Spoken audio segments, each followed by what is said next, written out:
Because the Chicago Bulls do have so many options ahead of them this offseason between, of course, what they could do in the draft, flexibility with the roster if they do decide to trade some of the vets, and also the cap space that they have, it's made the Chicago Bulls be involved in a number of rumors around free agents, trade acquisitions, all the type of stuff. And on today's episode, we're going to look at a few of those rumors, namely the Ja Morant to Chicago Bulls. Should the Bulls actually do that? We're going to play facts or cap with a number of offseason rumors around the Chicago Bulls. Also, Matas Buzelis is playing with Lithuania over in FIBA basketball this summer. Is that going to be good for his development and jump-starting before training camp? And, of course, it's Sunday. That means we're going to dive into the mailbag and respond to your voicemails. All that plus more right after this.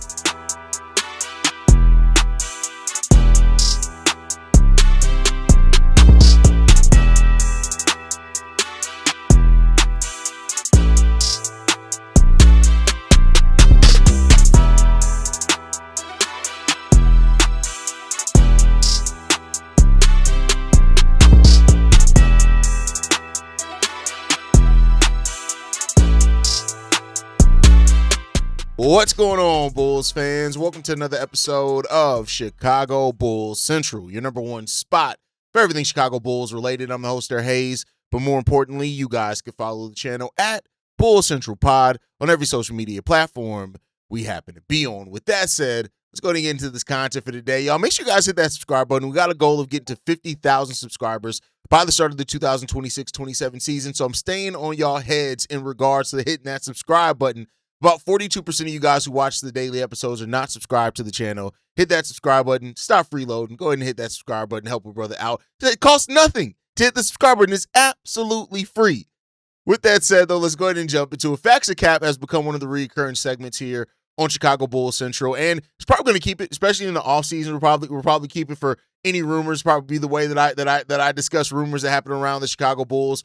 But the offseason rumors around the Bulls continue to just get more spicy, right? And I think it's really, as I said in the intro, it's just built around the fact that the Bulls have so many options. Like, you have a new front office guy here in Bryson Graham, or a new front office in total. We're going to have a new coach and a new direction. And so, therefore, it leaves a lot of room for possibility, right? Like, during the AK era, we kind of figured out who and what AK was. So we knew immediately when a rumor popped up was, oh, yeah, no, AK ain't going to do that. Now with Bryson Graham and having someone he knew there, it is, right? But I'll say this, not every rumor, despite how interesting is a good move or a rebuild move for the Chicago Bulls, right? So the Bulls have to be able to separate being aggressive with your assets, right?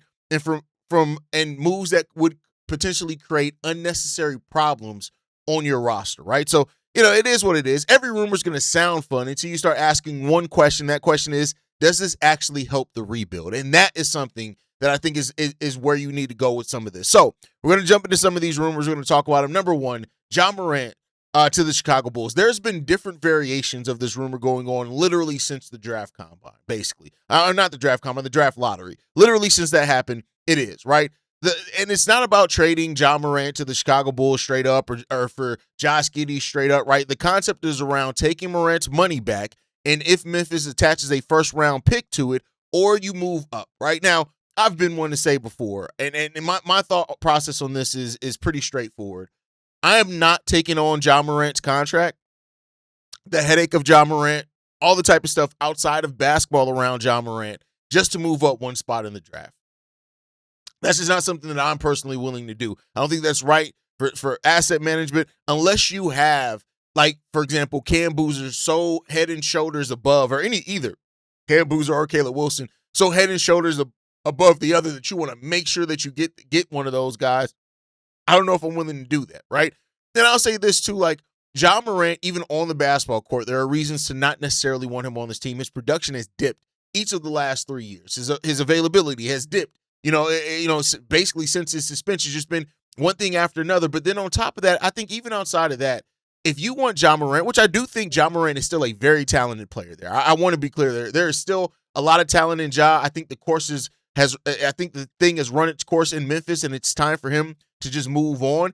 And I do think if you get Ja Morant to a winning culture, you probably get back to the player that he once was when people were talking about him as somebody who could potentially at one point be the face of the league. Right now, I don't think that that's still on the board for him, especially with the way some of the talent around the league, like Anthony Edwards, Wemby, and stuff like that have grown. But Ja Morant is 26 years old. I just personally think Ja needs to go to a team with a already established culture, an established coach, and that is in a win-now mode. I think that's what you need for Ja. If you put Ja Morant on the Chicago Bulls with no culture while we're trying to establish it and his personality and all that type of stuff, it just creates an unnecessary mess, in my personal opinion, that the Bulls don't need, and it's definitely not worth moving up one draft spot with where I personally sit on either one of these candidates. I don't like it, right? We're not far enough along in our rebuild to this be the right bet for me for the Chicago Bulls. It's just not moving up one draft spot in that. Now, if you're getting some additional future first, which they probably aren't likely to get because they're going into a rebuild themselves, he's still a very talented player, right?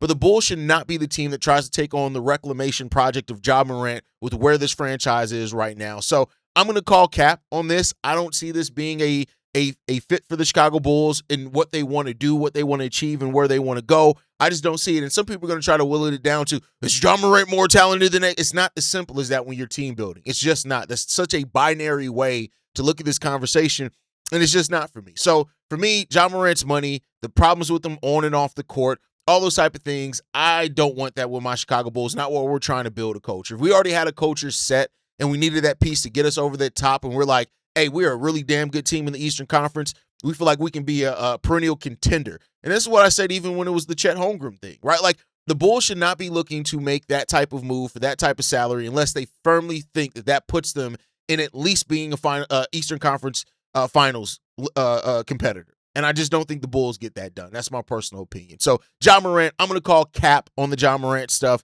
I don't think it's going to happen. Mitchell Robinson is a name that's recently popped up in regards to the Chicago Bulls potentially being interested. And this came from a Jake Fisher article and blog in regards to that, which he talked about the potential of it. Now, I do want to be clear here. He did talk about the potential of it happening as like tangentially. It wasn't like, oh, the Bulls. The direct quote from Jake Fisher was this: teams arguably relayed to me when I've asked about Robinson's status have pointed to the Bulls, the Hornets, the Lakers, and the Raptors. Those are all clubs known to be looking for center upgrades. So it's not necessarily, Fisher isn't even saying in that the Bulls are necessarily targeting Mitchell Robinson. It's more so, hey, I heard that the Bulls are looking for center upgrades. Mitchell Robinson could be a player that fits that. And I'll say this, he does. I think that stylistically, Mitchell Robinson brings a lot of what you need and you want. You look at the New York Knicks rebounding percentage, specifically offensive rebounding percentage, and how that goes up when he's on the court. That is something that the Bulls can use defensively. He's a solid enough rim protector, not great, not top of the league or anything like that, but a solid enough rim protector. If the New York Knicks were to let him go, or he's an unrestricted free agent, so if he was to decide his time is done with the New York Knicks and he's ready to move on, if the Bulls bringing him in here for a stylistic change at center while they find or mold or develop their center of the future, I wouldn't be mad at that at all with Mitchell Robinson. I think it's the days of Mitchell Robinson being your long-term fit at center are done, even at him being only 28 years old. Like, he's still a fairly young player, but the legit 7 foot, 45 pounds, something like that. He's able to get 8. He was 13th in the league in rebounding this year. 13th in the league in rebounding, despite only playing off a bench role. He only started 16 out of 60 games. He only averaged 19 minutes per game. As a matter of fact, Mitchell Robinson has not averaged more than 20 minutes per game in 3 years. The last time he did that was the 2023-24 season, where he averaged 24.8 points per game. But this is a guy that can absolutely get you rebounds. Those 8.8 rebounds in 19 minutes, that's great. The 1.2 blocks in 19 minutes, that's really good. This is a guy that if you play him 20 to 25 minutes, you probably are getting close to 2 blocks per game.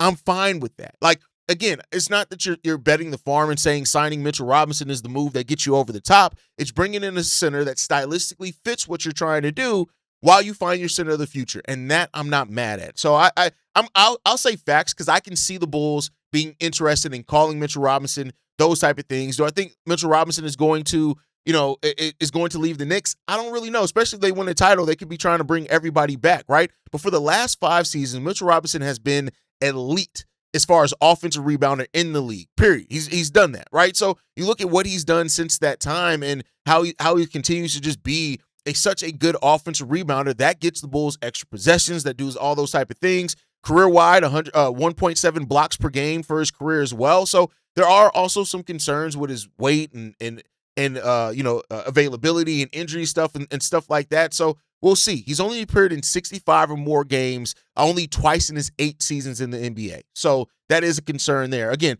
I don't think it's going to cost big money to get Mitchell Robinson there. So I'm not mad at it. If you draft a center as well, like I'm not mad at what you end up doing. Probably looking around mid-level exception money, maybe a little bit less you can get him for that. So again, I'll say facts on this. I could see the Bulls going after Mitchell Robinson.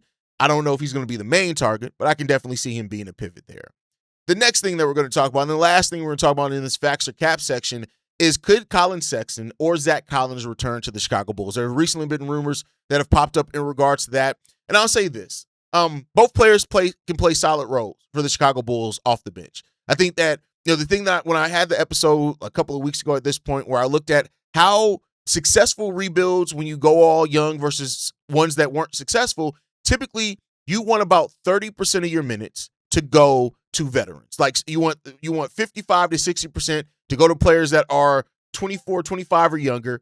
And then above that, you want the 30% that's left, 35% that's left. You want that to go to veterans. So that leaves roughly about 100 minutes to go to veterans, right? So when you look at potential veterans that can stay on this team, Trey Jones, Jalen Smith, Colin Sexton, Zach Collins, Isaac Okoro. Those are 5 veterans that could stay around here on this roster. And I can see them all playing varying roles for the Chicago Bulls if that gets done. So I'll say that it's facts that they could return. Not saying facts that they absolutely will return, but facts that they could return.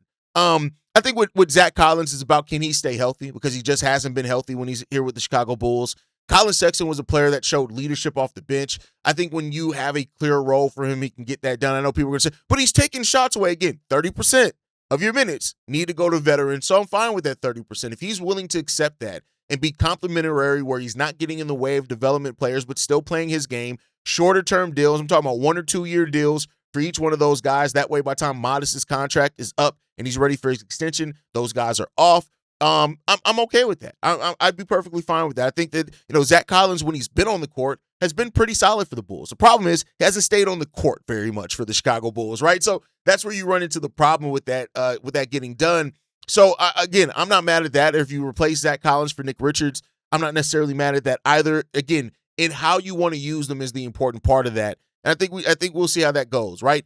Veterans are not the enemy of development. It's just not, right? The wrong veterans are the enemy of development, and that's where you got to find the right veterans to go along with what you're doing. So let me know what you guys think on that. What do you think are facts or cap? Let us know that down below. Let's get into the last topic before we jump into the voicemail. Matas Buzelis is going to be playing international basketball with Lithuania this offseason. He will suit up for Lithuania. This will be the first time he's ever done that. His family is Lithuanian. Many will know. I think his mom and his dad both played with the national team over there. And I think this, right? I love it because we've seen players get a jump start playing in international tournaments before, FIBA tournaments before they come into training camp, and that's kind of helped them already jumpstart and be ready to take it over. Several players have used those international tournaments as a springboard for breakout seasons. We're hoping Matas in year 3 is going to have a bit of a breakout. This is an opportunity to get that done. And so I love that he's doing that. I think that it's not just a cool story. It can actually be the start of him taking the next step next season.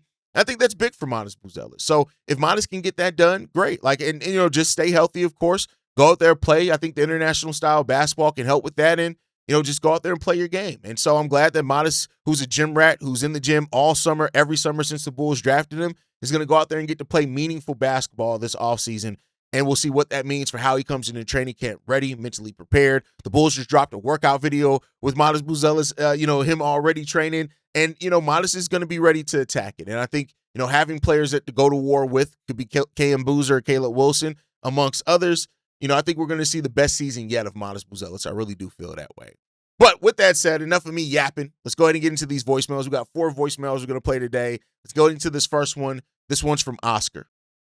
What's up, Haize? This is Oscar from Texas. Big fan of your show. I just had this really good idea. Again, these are just ideas in my head and just ways to have multiple bites at the apple, as you said it before, and even with you on Locked On Bulls, where I feel like there's a 3-team trade. I know we don't want to just take bad contracts just to take them, and at the same time, like big contracts like Jimmy Butler, even Paul George. I saw another content creator mention him. We don't want nothing like that to impede our development, especially with those teams don't have too much to offer It's still good. Maybe in the future those picks will turn out to be something, but it's such a big risk. What my idea was a 3-team trade involving the Nuggets and the Hawks, where we can probably get their first round picks. For example, the trade that I had in mind was we trade Trey Jones. Ooh, that was like a long play. Trey Jones, send him to the Hawks. They probably need another guard, especially if they don't want to sign CJ McCollum or any other, just to help out with Nikhil Alexander-Walker. So instead, we send, of course, Trey Jones, and we get back Corey Kisper, I'm sorry if I missay his first name. We probably pick him up, and we take the 23rd, I believe, first round pick from the Hawks. And then on the other side of Denver can trade Cameron. Sorry, I'm losing my head. But the forward from Denver, trade him to the Hawks. And to help out Denver out a little bit, we send Jalen Smith from the Bulls, and then at the same time get Najee Harris from Denver. I know, again, they're probably not players that we'll eventually start in our rotation, but they're still veterans in the NBA. And then at the same time, we get Denver's late first round pick as well.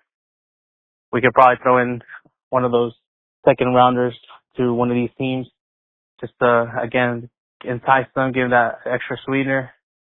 But let me know what you think. Maybe Isaac Okoro can also be involved in that deal as well. Maybe send them to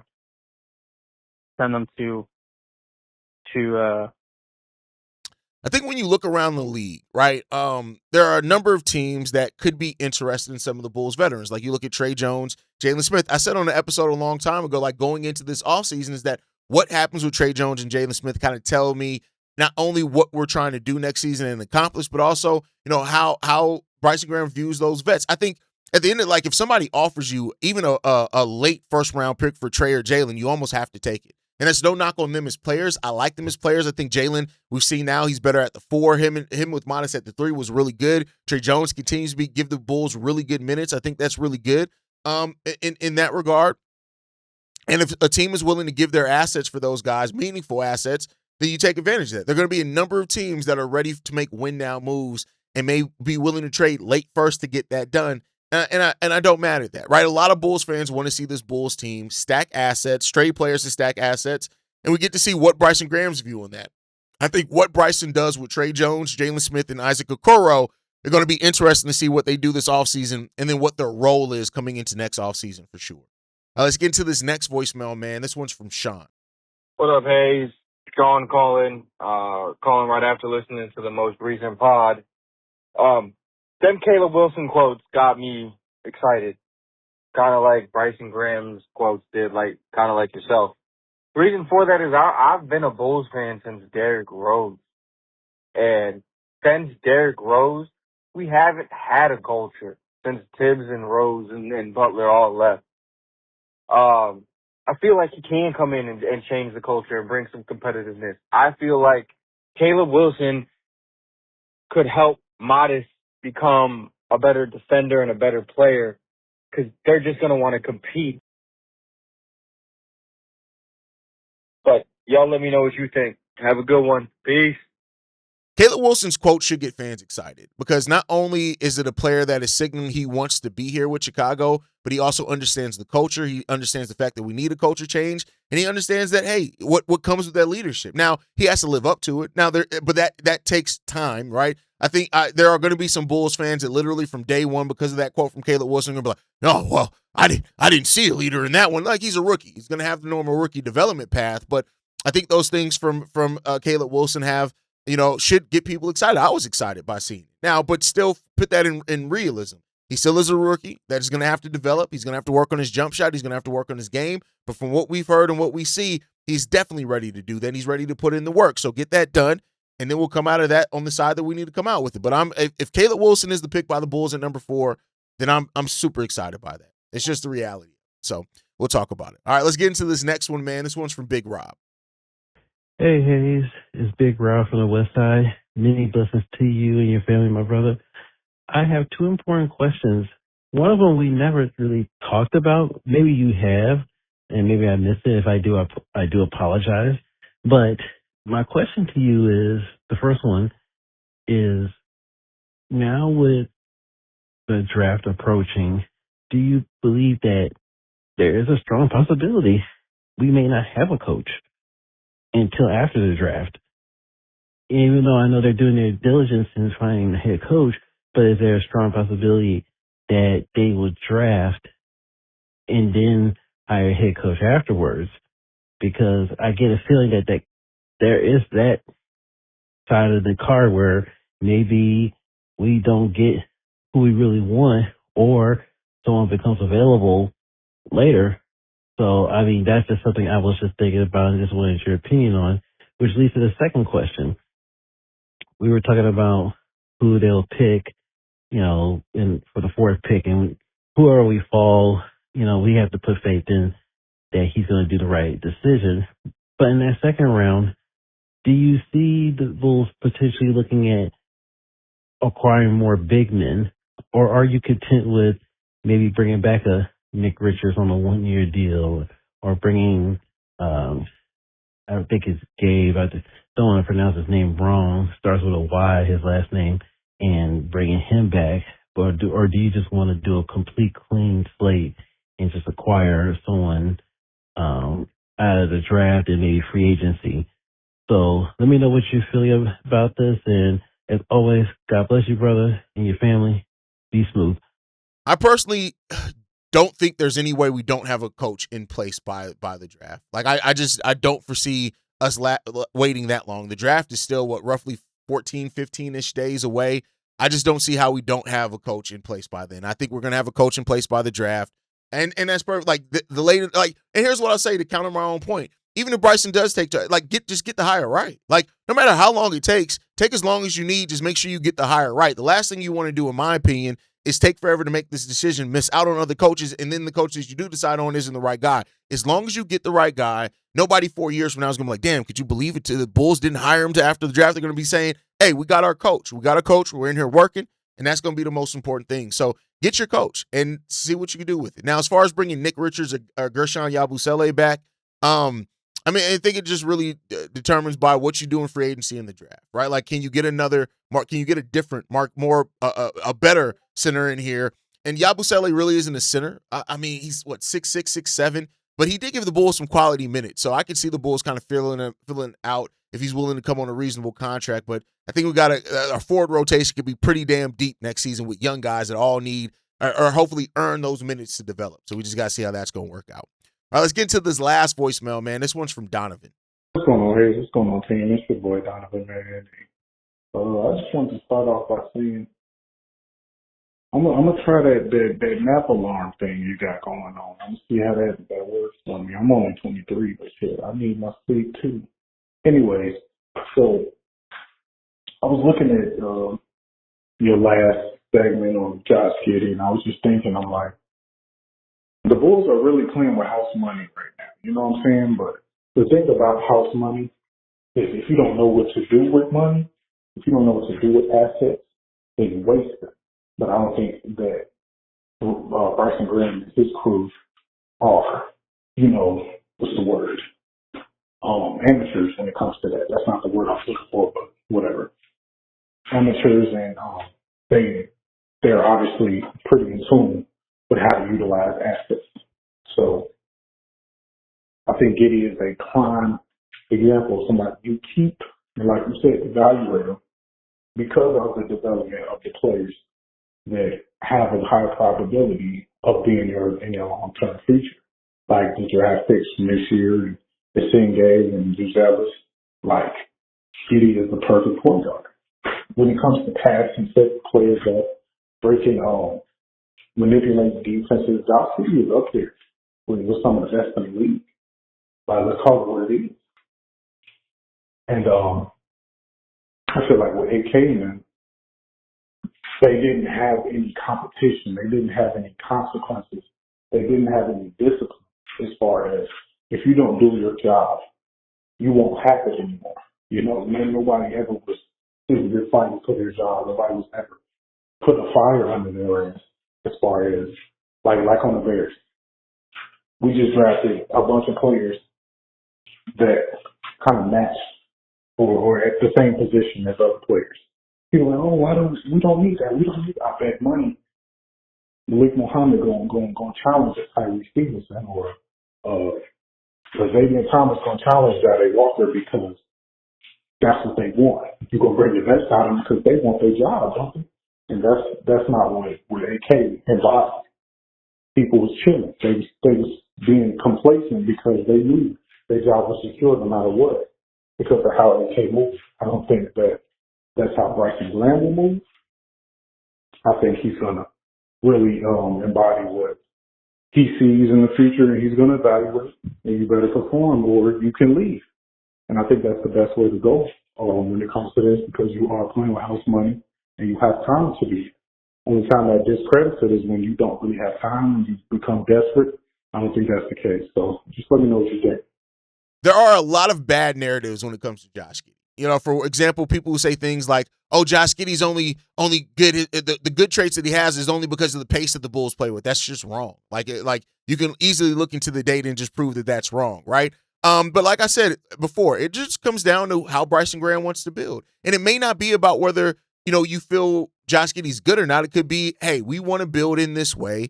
You know, it makes it easier to build with this type of player than a Josh Giddey type of player. That's just something that could happen. But Josh has a lot of good traits that also can't be overlooked. Like you said, the way he does make the game easier on players, especially a player like Caleb Wilson, for example, who is going to be working on creating their own shot. You know, Josh Giddey can do that for them. If you get a big in here who can't create their own shot and is a lob threat, you got to have somebody to give them those lobs. So there's a lot of things in regards to that you can have a conversation on either way. It just comes down to how and where Bryson Graham settles on it and how he wants to build this team out. And that's only something that we'll see over time. So we'll see where it comes. But this is going to be a conversation literally for years at this point. Like, if Bryson Graham doesn't trade Josh Giddey this season, they're going to go into the offseason saying the same thing. And then if hopefully by the end of that second season, that's when people will, well, no, because then he'll be an expiring contract and it'll still start. So, it is what it is, man. I at the end of the day, it's going to be what it's going to be. And all we can do as fans is sit here and watch. And again, hope that whatever the decision in the path is, just get it right.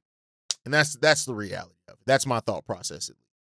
But that's going to do it for my time for today, y'all. I want to thank you guys for tuning in. I want to hear your thoughts on all the facts are cap. How do you feel about Matas Buzelis playing over in FIBA with Lithuania, which is coming up? I think that's at the end of July, if I'm not mistaken. Beginning of August, somewhere is the overlap there. If they make it to the finals, if he plays in the finals, because right now I think it's just announced that he's going to be playing in the preliminaries. But if he does play in the actual tournament and the finals, that can go like right up until like 2-3 weeks before training camp. So we'll see what happens there.